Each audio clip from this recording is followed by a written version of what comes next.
Hello, everyone. Welcome back to this episode of Just Another Year Chicago. My name is Nick Brody. I am solo today. I am back. We are back. I have been in a team meeting over the last few days in regards to my current company that I work for. It was great to meet everyone this week. A lot of people said that they are following the podcast, which I really appreciate. So great meeting you guys this week. And thank you again for watching my show. Hope to see you guys in the near future. But today I am here to talk to all of you guys about the Chicago Bears holding their second week of OTAs. So far, they have one more week of it next week, which we will get more into at a later time. But here to bring you what's happened so far of the week of May 19th. For those who don't know, OTAs are optional team activities that are held by individual franchises, not required by the NFL.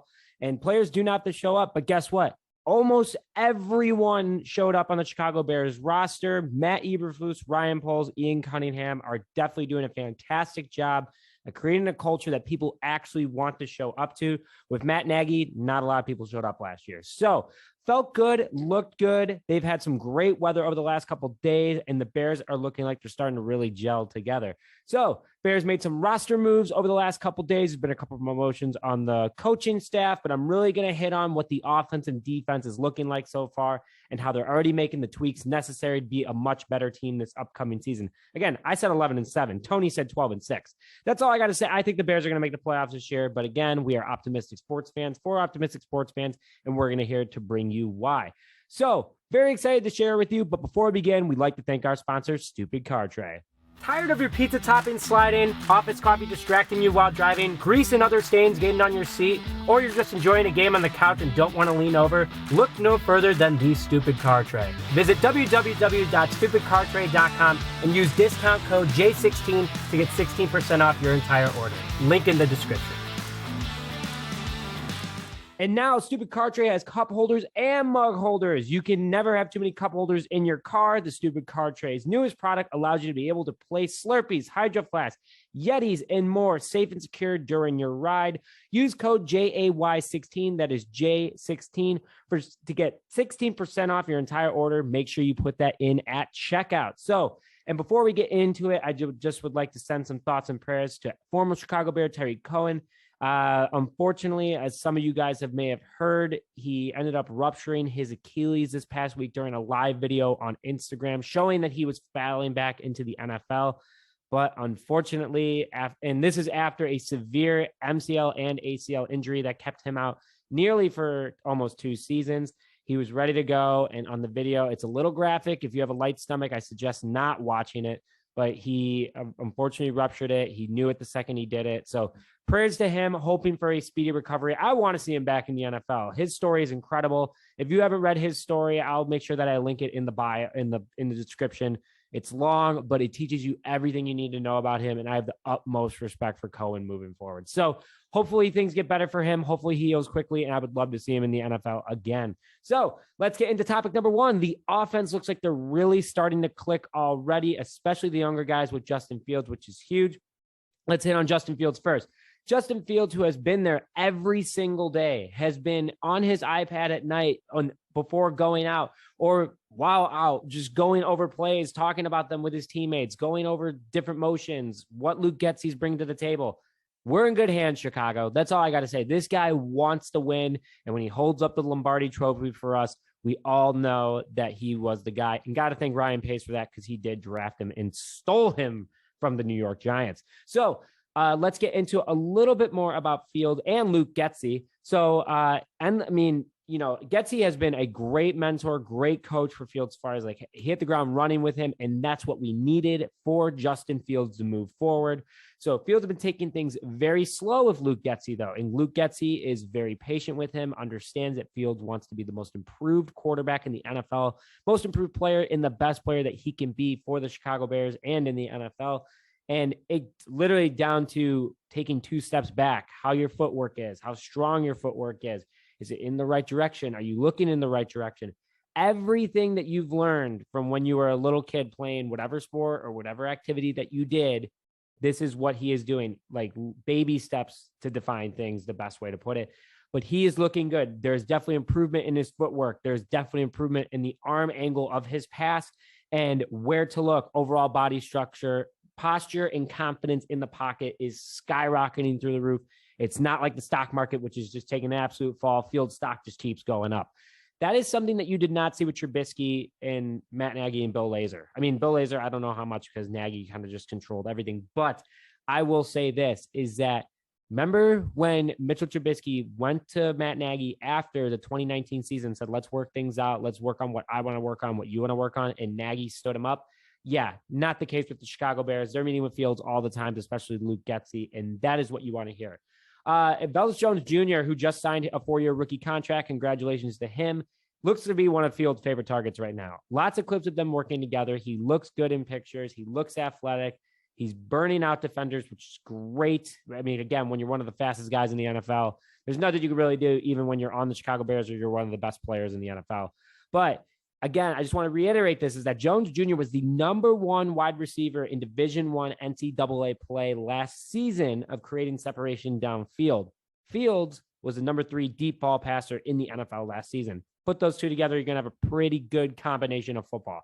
A lot of play action also look like it's going to come into this offense, especially with rookie Treston Ebner from Baylor. Excuse me. But he is doing an absolutely fantastic job.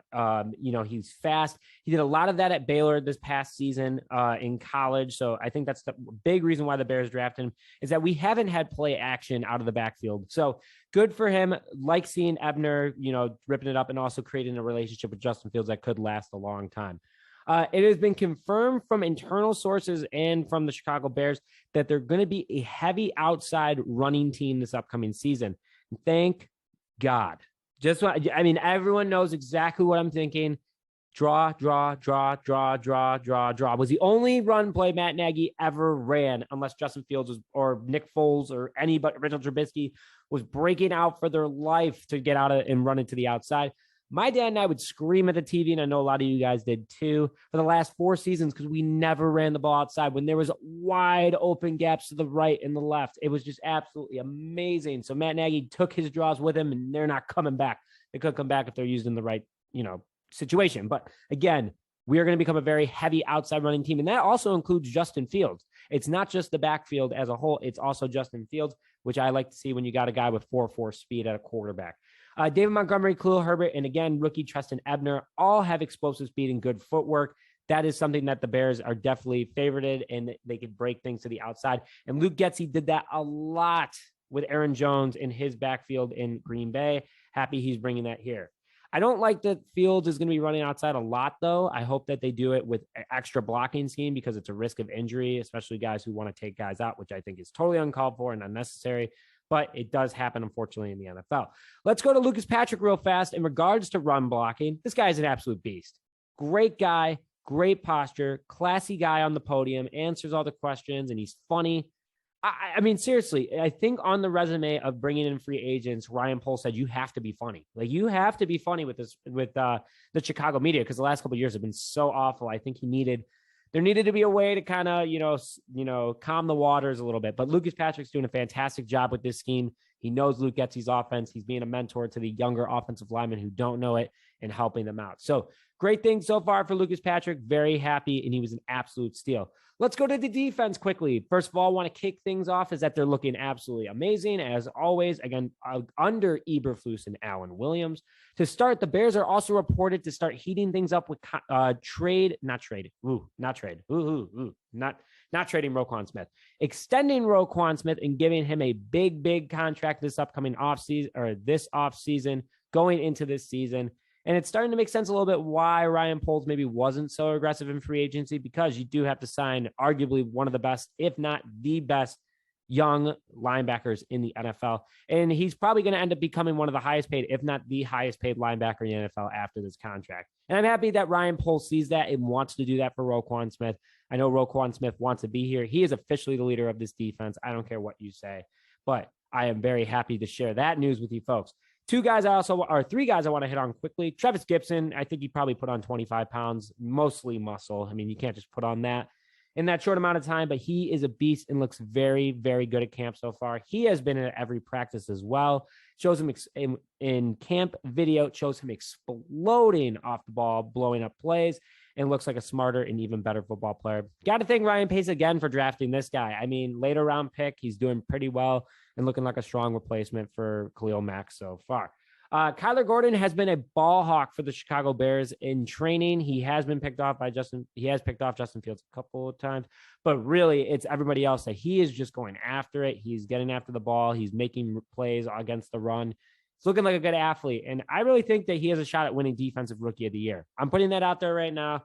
Put a stamp on it. Kyler Gordan could very well win it. His impact alone could bring this Bears defense back to a level that it's been needing to see for a while. Very excited about it. Great second round pick by Ryan Poles and Ian Cunningham, and we're all good to go there. And finally, Eddie Jackson's been at OTAs, and it's confirmed he's been there more than once. That's a plus in my book. I'm still not sold on him. Still one of my favorite players. Autograph is right above my desk right here. I think that Eddie Jackson knows he has to win back the fan base, and it's not entirely his fault because of the schemes that he was put in after Vic Fangio. But again, I like what he's doing. I'm gonna back off the gas pedal a little bit unless he says something stupid about not tackling again. But anyway, go through topic number 3 real fast. Bears made some roster move and promotions to scouts. Congratulations to them. So quickly going to run through this with you guys. Wide receiver Velus Jones Jr. signed his rookie contract, 4-year contract. Rookie offensive lineman Zach Thomas has signed his rookie contract. Congrats to him. Bears have also signed Sean Coleman, offensive tackle from free agency. They have signed free agent wide receiver Dante Pettis. They have signed wide receiver free agent TJ Sharp. They have claimed tight end Ryson John off of waivers. They have waived Jesper Horsted. I know that we just put out a video about him signing with the team, but gonna miss him a lot. I know it's an injury related thing, and I hope the best for him. I believe the Bears actually did sign him to some protection, so he still gets some medical and some pay. So I hope Jesper Horsted's okay, man. That's all I can say to that. And Bears had to waive punter Ryan Winslow. Best of luck to him. Hopefully he keeps his career going elsewhere. And then finally, promotions to scouts. Ryan Poles announced today that he promoted Breck Akeley from area scout to director of college scouting. Chris White has been promoted from pro scout to assistant director of pro scouting. Sam Summerfield and Francis St. Paul have been promoted to senior national scouts. So congratulations to all of them. Great to hear. Very happy for them. Always good to hear when guys are getting promoted and doing the right things. Ryan Poles doing a great job with this organization. All I have to say to that. But that's it for today, folks. I'm really happy to bring you the information on OTAs. There will be more information coming out tomorrow. Stay tuned for that. But with that, thank you very much for joining this episode of Just Another Year Chicago. My name is Nick Rohde, and we'll see you guys next time.